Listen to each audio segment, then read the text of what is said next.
Viver na pobreza não é fácil, viu? Viver na pobreza não é fácil. Você já foi pobre? Já fui, tá? É difícil, tá? Mas é possível mudar de vida. Mudar de vida. É possível mudar de vida. Pro pobre sair da pobreza, ele tem que ter são 3 pilares. Trabalho, simplicidade e investimento. Trabalho vai ter que trabalhar muito. Então, é fácil o pobre ficar rico? Não é fácil.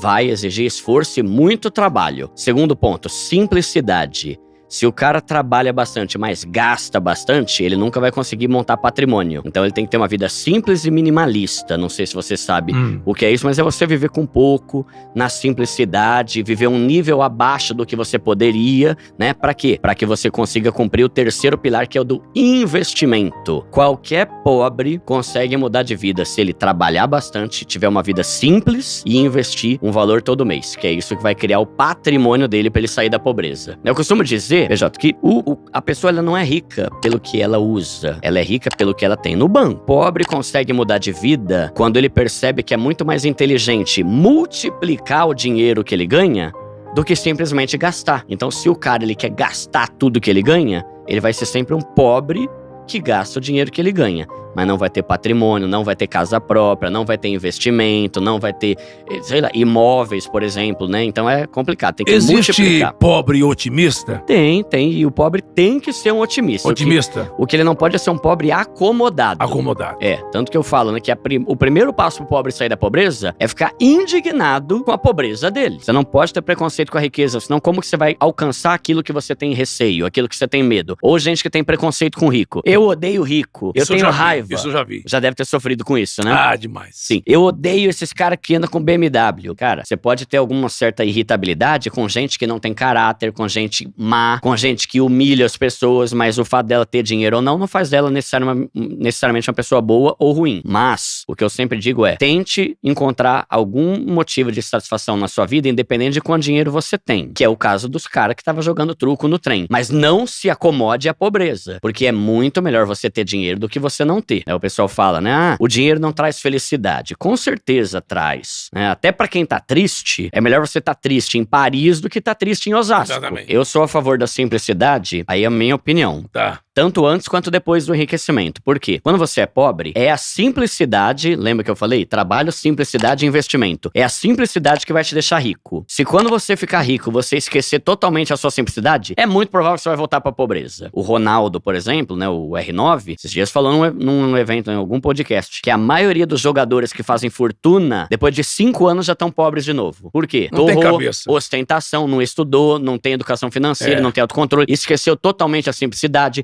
churrasco de ouro, é coisa na laje, no condomínio, gastando como se não houvesse amanhã, só que vai ter amanhã. E aí depois de 5 anos o cara tá pobre de novo. Então, eu acho que a simplicidade, claro que quando você enriquece, você vai aumentar o seu nível em muitas coisas. É o meu caso. Hoje a minha vida é totalmente outra com relação a 3 anos atrás. Mas eu não perco a simplicidade de muita coisa. Não, mas a simplicidade não tem nada a ver com a subserviência, né? Você pode ser uma pessoa humilde e gostar de coisas boas. Sim. Você ganha 10 mil reais por mês. Você tem que economizar pelo menos 30% pra ter uma vida boa, com segurança? A questão é a seguinte, PJ. Na vida, a gente tem 2 momentos, 2 fases. A fase de acumular e a fase de usufruir. Normalmente as pessoas querem usufruir antes de ter acumulado. Então, pra mim, não tem um certo e errado, tipo assim, se eu ganho 10 mil, quanto eu tenho que gastar? A pergunta é, se você ganha 10 mil, quanto que você já tem acumulado? Perfeito. Porque é o dinheiro que você tem juntado que vai fazer você ter paz, que vai te possibilitar uma reserva de emergência, que vai te dar uma renda passiva. Então, eu diria que enquanto a pessoa não tiver 300 mil, que é uma grana hoje,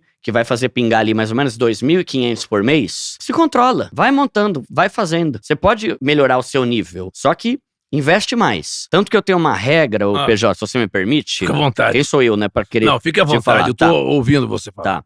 Eu tenho uma regra que é a seguinte: o que acontece? Qual que é o erro do pobre? Ele quer mudar o nível, ele quer subir o nível de vida dele quando o salário aumenta. Toda vez que o salário aumenta, ele sobe o nível. Então, ele ganha 3, gasta 3. Se ele passa a ganhar 5, ele passa a gastar 5. Assim, ele tá sempre gastando o que ganha, porque ele aumenta o nível conforme o aumento salarial. A minha regra é, aumente o seu nível de vida na mesma proporção que você aumentar os seus investimentos. Por quê? Imagina que o cara tá aqui, ele ganha 3 mil, 5 mil, e ele investe 500 reais por mês. reais, gaste 500. Eu quero passar a gastar 1.000. Duda, o que eu faço? Se esforça pra investir 1.000. Aí você pode aumentar também o seu nível de vida. Por quê? Porque fazendo isso, teu nível de vida vai sempre subir, mas o seu patrimônio, o seu investimento também tá subindo. Então, você sempre vai estar ficando cada vez mais rico e mesmo que você suba seu nível, com essa proporção, você nunca volta pra pobreza. Perfeito. Então, esse é o meu raciocínio. Só que o problema é que as pessoas não investem. Então, não tem nem como ter esse parâmetro, não investe nada, né? Então, você falou aí, qual que é o ideal? Um cara ganha 10 mil, investir 30%? A minha regra é, se você tá na fase de acumular, invista o máximo que você puder, sem deixar de pagar suas contas e sem deixar de curtir um pouco a vida. Só que, quanto mais conta você tiver, menos você vai poder investir, e quanto mais você gastar com o teu lazer, menos você vai ter pra investir. Tenha poucas contas, fatura do cartão de crédito baixa, pra você poder investir mais, e tente se divertir com mais simplicidade. E a gente,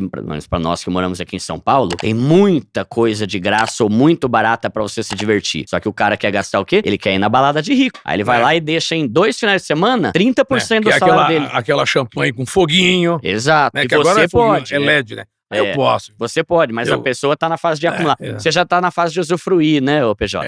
Eu conheço pessoas também com dinheiro, pessoas públicas, famosas da televisão, que elas dizem assim, tudo que ganho, eu gasto. Perigoso. Essa pessoa ganha muito bem.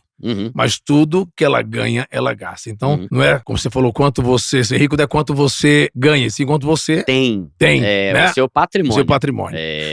Qual foi a coisa mais absurda, o Eduardo, que você já ouviu como conselho financeiro, assim? Como conselho financeiro?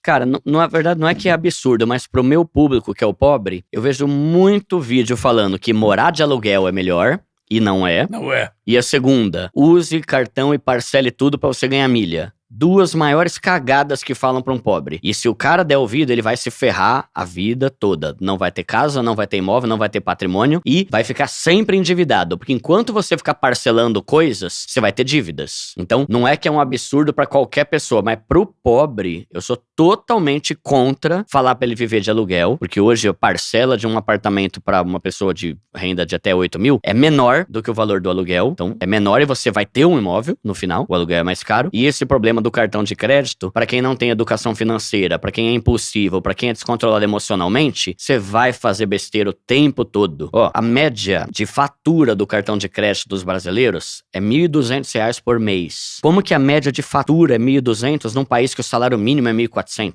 E muita gente ganha 1.400. A fatura é quase 100% do salário do cara, né? Então eu falo para você, cuidado com o cartão de crédito, evita isso até você ter educação financeira, você ter autocontrole, você saber usar seu dinheiro com inteligência. Porque as pessoas falam assim, cartão de crédito é muito bom, é só saber usar. Tá bom. Quem sabe usar? Uma minoria. Nem todo mundo sabe usar. Mas tem um lado, por exemplo, a pessoa mais humilde hoje consegue ter muitas coisas da sua casa que só os ricos tinham. Né? A gente porque a molecada, o jovem não vai saber disso, mas poucas pessoas conseguiam ter uma bela televisão na sala, um micro-ondas, né? Sim. Uma geladeira side by side, né? Pra gente que nasceu em berço de ouro, eu digo isso sem nenhuma empáfia, é normal. É normal, não é arrogância, né? Mas, assim, pra pessoa humilde, se ela não parcelasse, ela não teria uma boa geladeira, uma boa TV, um micro-ondas. Então, pra isso, que eu acho assim, quem não faz dívida, não tem as coisas. Você concorda ou não? Você pode comprar, o melhor comprar à vista, se te der desconto, ou parcelar pra ter as coisas. Eu sou, como o meu propósito é tirar o brasileiro das dívidas, eu sou totalmente contra qualquer tipo de parcelamento, a não ser em caso de extrema necessidade. Cite exemplos, por favor. Por exemplo, comprar uma casa. Pobre nenhum vai conseguir comprar uma casa à vista. Você vai ter que financiar, ou seja, parcelar em 30 anos. Um motoboy que quer trabalhar de entregador, né? Ele precisa, às vezes, financiar. Sim. E uma parcela é muito barato. E isso é uma dívida boa. É uma dívida boa. É uma dívida que ele tá fazendo, que ele vai pagar, porque vai gerar renda pra ele. Exatamente. O problema é que a pessoa gasta pra comprar um tênis de R$1.000, gasta pra comprar coisas, por exemplo, uma geladeira de 2 portas. Pra quê? Eu passei a vida inteira e até hoje eu não tenho uma geladeira de 2 portas. Por que o pobre quer ter? Porque a mídia, a propaganda gera esse desejo. Você pega a novela da Rede Globo. Todo mundo tem aquelas casas maravilhosas, o pobre quer ter aquele sofá. Aí compromete metade do salário dele por causa de um sofá.